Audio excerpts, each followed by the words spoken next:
All right, this is the first interview here with Mr. Tony Reed on some upcoming Mos Generator stuff. I got my mojo hand All right. here to tell us about the plan. What's going on, bud?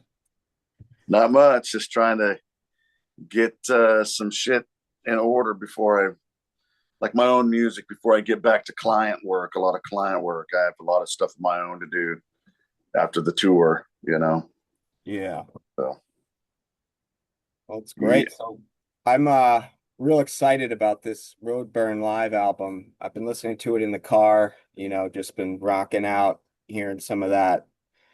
You guys got a lot going on there. I mean, that was like a fairly new to European touring band? Was that your first tour? That was the first show ever in Europe. Oh, wow. Well, knocked it out of the park. Yeah, there was some, we'd already been we'd already been at the festival for 2 days, you know, before we even played. We were hanging out. So that made for like pretty burned out, like whatever, you know what I mean? Like we were already kind of in the tour funk, but even not even going out, because just hanging around and drinking or partying, whatever, what we might have been doing at the time. Yeah. Um, so, but it went well. So It, what are you guys working on right now? As far as, new material, you guys putting out a new album? there's a new album coming out.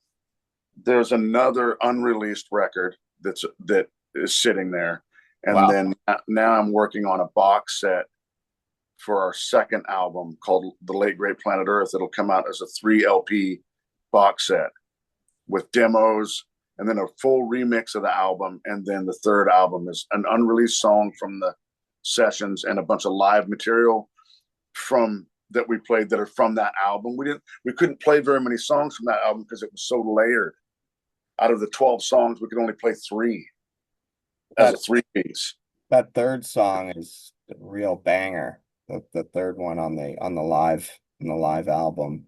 That's probably what On the Eve or one of those. It's from the I late can't great planet Earth. It's like a can't remember the name of the track. I gotta It's get that. probably On the Eve. We only played two from Late Great on That kind that. of like a slow start, kind of Yeah, like, Floydian kind of intro, like yeah. yeah. So that opens the Late Great album. So and we play that song every show for years. That's always in the set list. So how many studio albums in total does the band have? Because I know on, Discogs or it says 9 or 10. Some places say nine Yeah, I or mean, 10. if you want to say real studio albums, there's nine. You know what I mean? But there's a bunch of compilations and live records and EPs and 12 inches. There's a lot of 12 inches. There's probably like 20, but they're like, like I said, EPs or live records or whatever. But yeah, full fledged albums, I think it was eight or nine. And so, and that was with taking a kind of a break as well between 2008 and 2012. We didn't make any records, but Well, it seems like, I mean, the thing that excites me the most about putting out an album with you guys is my intention for the label is to kind of be a vacation home for bands that want to release something, that they've been itching to get out there, and we can build a catalog. And then, based on that production, we can kind of see how it works. If you like what we do, then we can move further. And what I really like is bands that just constantly are in the studio putting out work and just at like every 2 years have a new album. So it's like really something I admire about you guys. How do you find the tenacity to you know, just some people call it a hamster wheel. I don't. I call it like, like building a tower, building a fortress. It's like you just keep plugging away and you just write, create, write, create. Some people can't put out an album and they've been in band for 7 years. And then I see you, and in 7 years, you've got, 3 albums live, you've got tours. It's amazing. What would well, you say separates? a band like you from Well, a band that can't seem to get an album out? another thing with me is I'm also making music with two or three other bands. I'm probably put out 3 or 4 albums a year Yeah, that's from being amazing. Hot Spring Water, Big Scenic Nowhere, CD Jesus, so tons of solo record like solo stuff. Yeah. But and Moss would have more records, especially in a certain period, if the like for 7 years or something, the drummer lived in Texas. If he would have lived next to me, we would have like, put out records all the time because we would have been just jamming all the time. So that's certainly the times I started to focus on other bands just to be uh, like prolific, Yeah. and that's just my nature to be that way. I create a lot. So I mean, for instance, I was looking some stuff up for a band I had in 1988. When I was 19, I wrote about 40 songs that year. Just, like, and recorded them. Yeah. So it's just been since I was a kid that I just wrote music all the time. And some stuff sticks and some doesn't. And sometimes you have to come back to those things and revisit them. And I've spent the last couple of years coming to grips that what I wrote when I was young was good music. Yeah. I didn't think it was when I was young. I didn't think it had any worth to it. I was always trying to get better and better. And now I look back and go, You're wow, your I own could critic. re-record these and they would be just fine as they sat with someone who knows a little bit more about themselves. Now I know more about myself and my and how to approach these tunes. Anyway, it really relies on the fact the Moss catalog relies on the fact that I have a lot of gumption, or I'm a go-getter, or I've made my life where that's what I can do all the time. Not all musicians have the they don't have the time for that. A lot of people have Yeah, they don't have the real freedom of, lives that they have to deal with. I mean, not that I don't have bills and shit to pay, but I've made it to where I can turn from a client job, and if I have an idea that sparks, I have everything set up in this studio to literally just pick up a guitar or go set at the kit. It's always mic'd, and I can track things at within 2 minutes of having an idea. well, It's ready to go. that You know, brings me to another question because, I have some ideas about how people must write songs, and how the creative spark happens. I could just be walking down the street and I got a melody and a song just is in my head. And I'm like, I need to put this down, and if I'm not next to a guitar or something, I can't do it. When you decide you're going to write, is it like, do you find that you need to be spontaneous? Like, does it just come to you and then you go to the studio, or do you say, all right, I've got 2 days off, I need to just go in the studio and meditate? Like, how does it come to you? What do you? a lot of it comes to me when I pick up. I might be sitting there watching Twin Peaks or something, right? And I have an acoustic, and I'm just messing around. I mean, nowadays the phone is you got a little recorder on there, Oh yeah. and there's hundreds and hundreds of riffs on my phone. Yeah. I mean, before that, I did still like carry like portable cassette recorders and stuff around often, and there's tons of tapes of riffs. But it never comes to I need to do this. Right. It might be that I'm the first one in the jam room, and I'm sitting there because I always get there and set up and play while I'm waiting for everybody to show up in whatever band. And those ideas might come there, or they might show up, during a jam. There's a lot of Yeah. free forming in some of these bands, and so it was recorded, and oh, that riff was cool, like, or whatever. So it never comes where I basically sit down to write a song. Right. It starts with a spark somewhere, like on a riff tape or whatever. Sometimes it does have. I need to write something that has in this vein. Like take for instance the new Pentagram. I'm like, okay, I'm going for this, so I need to actually set up a sound that sounds like that. Great. I need to get the guitar sound that represents. A lot of times I can write with an acoustic, and then I can Okay. make that. Some things have to be kind of done on purpose. So do you think we'll have a Moz pentagram and then another project or release from Tony Reed, maybe solo album? Like So where do I'm you working see on a the trajectory? solo album too. So there'll be the Mos box set. There'll be a solo album. There'll be Pentagram. There'll be a new Mos record. There'll be the live album. There'll be so those. That's I don't know about. I just released. There was two albums that already came out this year. Well, yeah, there's well, Lightning in a Bottle came out this year. So there's been four albums I've been on this year. Yeah, I mean, So Lightning uh, in a Bottle's been a trip for me because I've been waiting for something good from Pentagram for a long time, yeah, and I feel like this is since Sub Basement, this is the first Pentagram album that I can pick up and just say, damn, just straight through, just all the way through bangers, and I just want to put it on. I did the whole tour with you guys. I saw the show every night and then I'm like, "Oh, they didn't play these songs." And oh, I like to hear, the studio album. It's a different experience. But what, maybe give some sort of idea of how the songwriting process came, for that, just for example, Thundercrest, how did Thundercrest come about? Thundercrest was something that Henry had written in a band in the early '90s. Most of the music was already sit. He had it somewhere. Okay.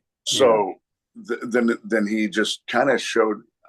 I don't even. I think he had a recording of it actually from the '90s, and we Was did it our thing called with it. Thundercrest at the No, time? no, no. That's all Bobby.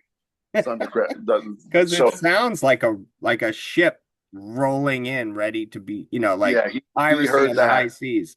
It's He heard that and swashbuckling. took it with him. Yeah, he Perfect. picked up on that. Yeah, but a lot of them were just me and Henry standing there in a room with everything mic'd, and we would just I would throw out a riff and he'd start playing. Then we discuss, okay, let's do this next, or he would hum something Yeah. like play blah on or whatever, and okay, I got that. Let's add this to it. So I mean, it's all about composition. Both him and I are songwriters, composers, if you will, Yeah. and and then I didn't have to do very much editing when we got to the real studio stuff because I'm a singer, so I know how many bars should go before a vocal, how many bars would sound good with a vocal there, and then this comes. So I didn't have to cut too much or add too much, to for Bobby Yeah. to be comfortable with what he was going to sing.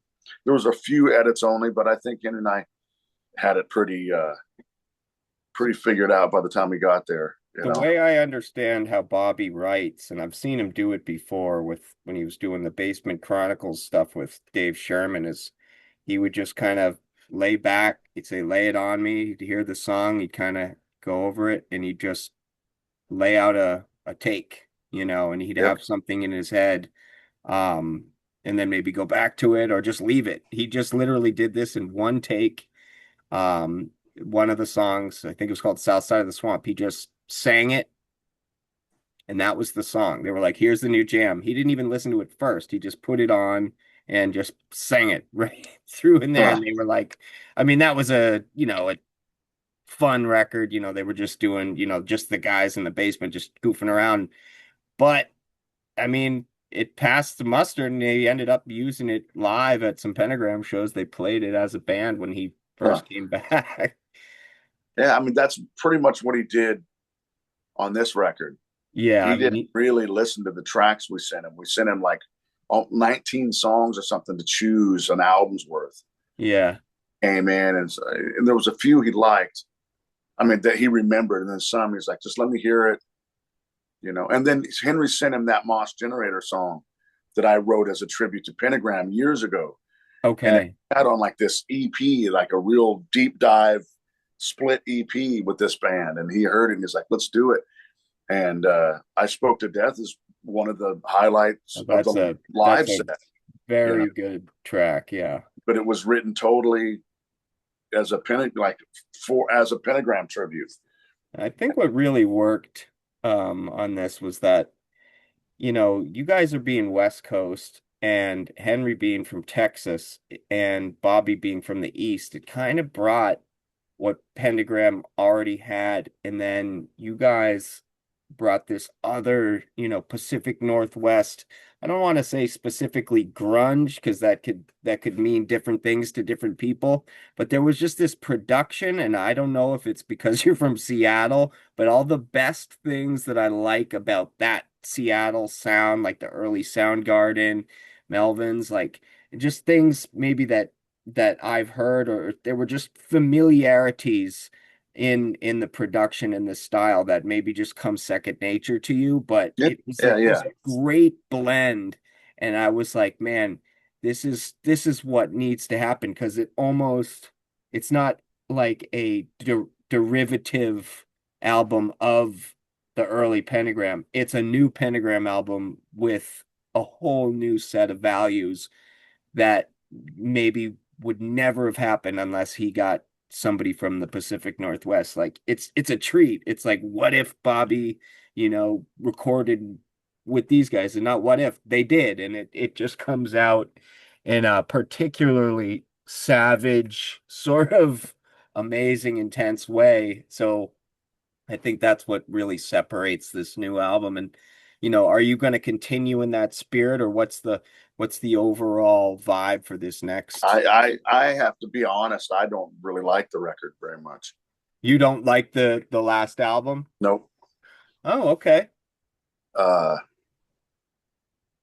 it's not what I pictured. If I ever pictured myself in Pentagram, it's not what I pictured as a record. Not to say Okay. not that's not saying it's not good. I rely on other people's opinion Good. to Good. Yeah. judge records because I've gotten a lot of really really nice compliments, right? And that's great. I appreciate that, but it isn't the album that I thought would that I would do, and it Uh-huh. mostly comes from that we threw it together so fast. We didn't think about it really, and that's Yeah. probably part of its charm.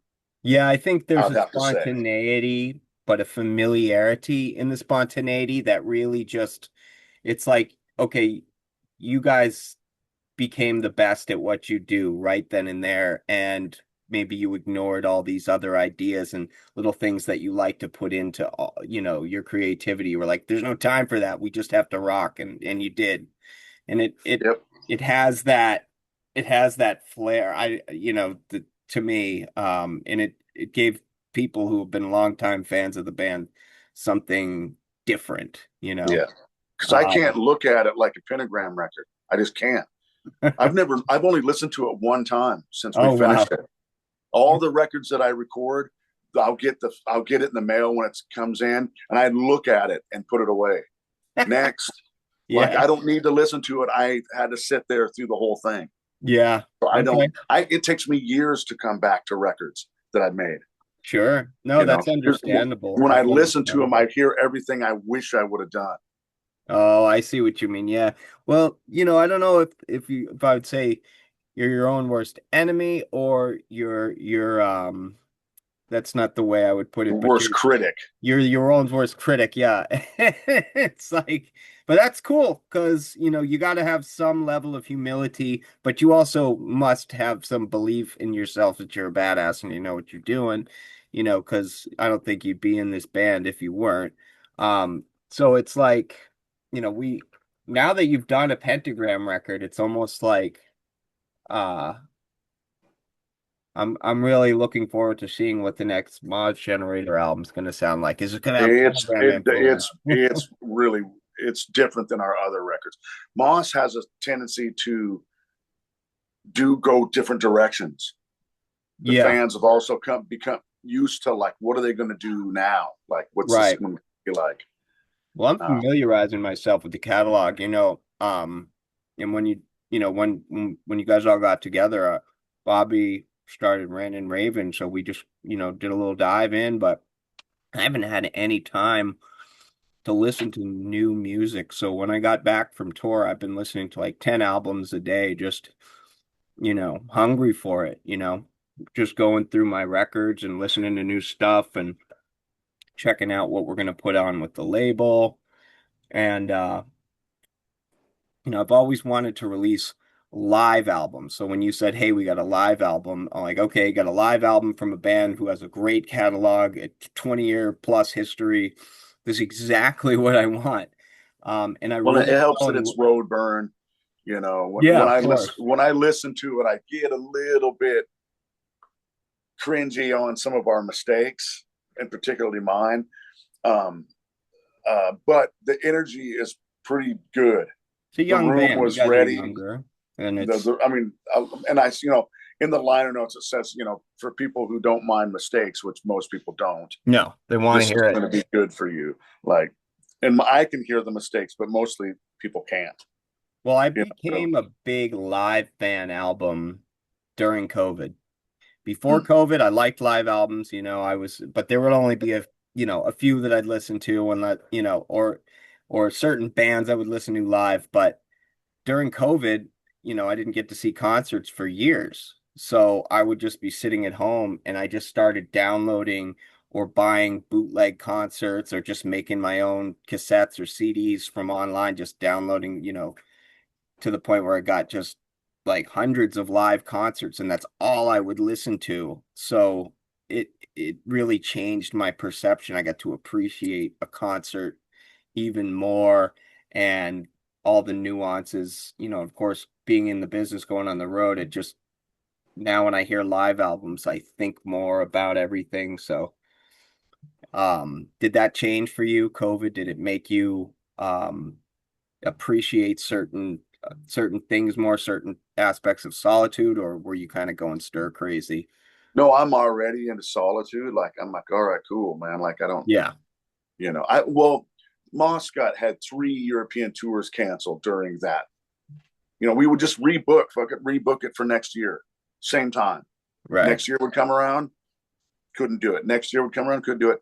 Then the third year came around, and it was right at the end. And I'm like, you know what? If we go out now, there's a million bands going out right now. We're up against way too much if we go out right when everybody floods the market again because you can go. So we decided not to go again. It's like, I'm not going to go up against 4 or 5 shows every night. Did you You know, record a lot during COVID? Did you get a lot yeah, done? yeah. I mean, always. That's what that doesn't hurt me, and I could still hang out with musicians that I knew, and we could still make music. So recording records was totally happened. Now, when you went on now this Roadburn thing, did you guys ever end up playing Roadburn again, or was it just that one concert? For, Mo- for Moss only played Roadburn once, and then Stone Axe played a few years later. Oh, wow. Yeah, Yeah, I because never got to go both to of us that. had records on Roadburn. Like, we were touring on a record. Moss was Songs of Future Gods. We were touring on that record, which was released on Roadburn. Oh, That's why okay, we so got the Roadburn was a label. headlining slot for a Yeah, band that had never been to Europe before. And that's then great. a couple years later, they put out Stone Axe 7-inch and a record. So they had us back to Roadburn. And then, yeah, I don't believe I've played in any of that festival ever. Only the 2 times. What would you say for mods? Like you guys like to make different records, and your influences come from different places, but if you had to pick, a few contemporaries, what sort of scene did you come out of? Like what was happening at the time when you got together with the guys, and decided, because I'm a little young, I'm only 41, Okay. I'm younger, so I didn't know much about what was going on over there. I was in Boston and I was in New York City around that time. And, I just graduated high school probably when you guys started. So Yeah. what Well, scene did you guys come from? Like what was happening out there at the time? I was 31 when Moss formed, and Scooter and Sean and I had already played in a band. We started playing together in 1990, Oh, damn. Okay. So but it it's was more like progressive, classic punk rock funk. It was really, it was, I'm completely like, out of my mind with trying to put it so many styles into one band. That finally drove Sean out. He's like, man, can you choose something, dude? Like, I was Yeah. just like taking everything in and trying to funnel it. So that went, for a while. And then we kind of all split up and did other bands. We all toured with other bands in the 90s and did stuff. And then we came together because I was playing with the band and Sean came and he said, I really like that song you guys played. And it was like cowbell, hard rocks, 70s. So we decided to make a band that went back to our teenage years and was reliant on as a foundation of hard rock. Cool. 70s hard rock was our foundation, and we weren't going to get weird about it. It was just going to be like, which we kind of did almost immediately. I started getting weird almost immediately. But we made the first album, which is hard rock, and then it got weird. But at that point, it was really just stuff from our youth, because I didn't know anything about the other bands. Like, I didn't know anything about Sleep or Caius or Fu Manchu or any of the bands that were going on that were that kind of deal. I just liked Sabbath and Rush. Right. Like, yeah, I was wondering about that. Mountain is something the first album, let's do Mountain, like let's do that. So the only band that of that ilk that I think really influenced us would be Corrosion of Conformity. But I'd been listening to them since Eye for an Eye. So they were a hardcore band turned like, this really cool hard rock band, by Deliverance. I was like, okay, I'm hooked on this. This stuff's great because it had hooks. I always liked hooks. Yeah. Things had to have something to hold on to. I love hooky guitar parts and hooky vocals. And you can hear that on the Pentagram record. These all those little bits, all those little hooks. People love that shit. Yeah, you gotta keep them in there. Like, that's what kind of separates it from kind of noisy to music appreciation. Yeah. Some people can just sit there and listen to it, just grind album. It's just they can just, it's like meditative for them. I can do that, but for only so long. I can see that live, but when I'm at home, I want a different experience. Yeah. So basically that's the foundation is 70s hard rock. And also the first Queens of the Stone Age record was like really like, wow, this is something else. This is really cool. I liked the groove. I liked pretty much everything about it. And so that was influential too. When we had made decisions, I pulled, that would be the most modern thing, and Deliverance would have been the most modern things I was pulling from. Other than that, like I said, it was Mountain, and it was, it was stuff like that, Did you ever, so you were playing, in the early 90s. So, you were living in Seattle, or were you in Texas? Where were you living? I was in Seattle. Seattle. So you were around for the whole explosion. You were in the city for all that. I was playing in bands during the same time, late 80s. So, but we were playing like stuff that wasn't, we were playing like No Means No meets Husker Du, or, we weren't playing stuff that other people, that anybody was trying to pick up on. Did you ever see the Gits or any of those legendary bands like that? What's that? The Gits, weren't they from Seattle? I was in a band that was on the same label. Oh, wow. So we played with them. I saw Nirvana at a house party, play at somebody at my friend's house. That's what I was going to. I couldn't avoid the interview without asking, what was your impression of them? They didn't even have a record yet. And my friend's playing at this party. Okay. So we went to Bainbridge Island, went to the party. It was great. I got a bloody nose. That's my only bloody nose I ever got. Because I was, they were playing on their skate ramp and everybody was going crazy. And so that was, I saw them a week later. A week later they opened for Butthole Surfers. Oh, okay, yeah. Union Station. So this was around October of 1988, and I saw like Alice in Chains. I saw them at a little place in Bremerton here there was only like 150 people there. I saw Screaming Trees early, like 88. Saw Mudhoney in 88. Soundgarden I didn't see till 90. So Loud Love era. You got 10. But when I heard, what's that? 10 minutes. Okay, I heard that the Screaming Life EP when it came out, and I Yeah. was floored. I'm like, this. I mean, even like Bleach. I still think Bleach is one of the greatest records ever made. It's on my top 20 list. I'd have to say. Yeah, probably because when I hear it, I remember. You know how it goes. Anyway, um, so yeah, that's I saw most of them. Yeah. That's great. That's great. Um, so yeah, we got 10 minutes left. It's a great, 45-minute interview or 35, 45, whatever, Yep. and I'll be able to chop it up, edit it up, make it look nice. Is there anything else you want to talk about? Uh, what's coming up and how you feeling? Say anything to your Mos fans, whatever. Well, I'm really happy that this recording's coming out because we've used pieces of it on compilations and stuff. Like there's a Yeah. compilation that came out in 2008 that had a live song from it, and so did we had a live album that came out on Listenable in 2015 or 16, and it had one song from it. And there's a 7-inch too that has a song from it, but it's where we did "We're Gonna Groove" from Zeppelin. So I kept it off this because for one, it had, you know, Yeah, sure. it had we didn't want to pay for it. Right, right. Yeah. So Yeah, two we're songs were omitted from this show. we're The avoiding "We're the Gonna big Groove," covers. yep, and then "Nanvi," which was the opener, and I took off because we were horribly out of tune.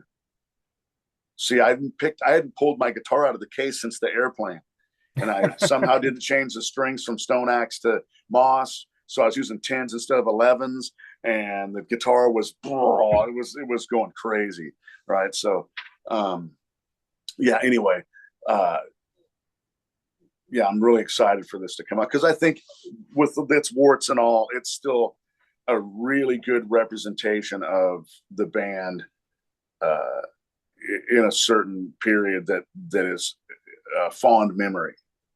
Yeah. It's a kick-ass, healthy, badass, live Yeah. recording, and I'm honored to be putting it out. So, then it'll be my official second vinyl release.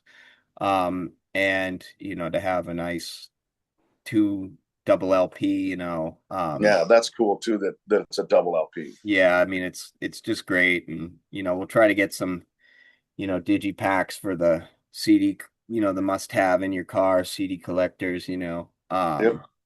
and that's about it.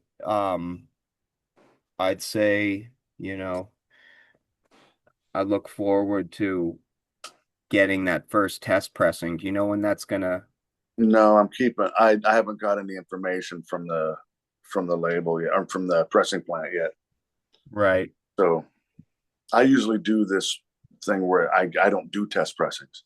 So Oh, I okay. Is get that what you said? You were not going to do test pressings on this one? we are. Oh, okay. Yep. Well, I think Yep. my, some of, my people are going to want them. Just, I'm going to want them. My guy's going to Yep. want one. And, just for archival history, in the Yep. future, maybe, but this is like early beginning of the label. We're excited and, we Yep. got to have those No, little they're memories. cool. I still sell them. Yeah. I tell them I can make money off of them down the road. So they'll give you extra, or you put them in some deal or whatever. Here's a test Right. press. And anyway, yeah, I'm excited for sure. Excellent. So I guess I'll conclude the interview and, you know, thanks for my listeners, Yep. and say goodbye with the mojo hand. Keep rocking. Um and thanks a lot and I'll be in touch. I'll call you. And All right, dude. yeah, it was great hearing from you, man. Yep. Take it easy. Thank you.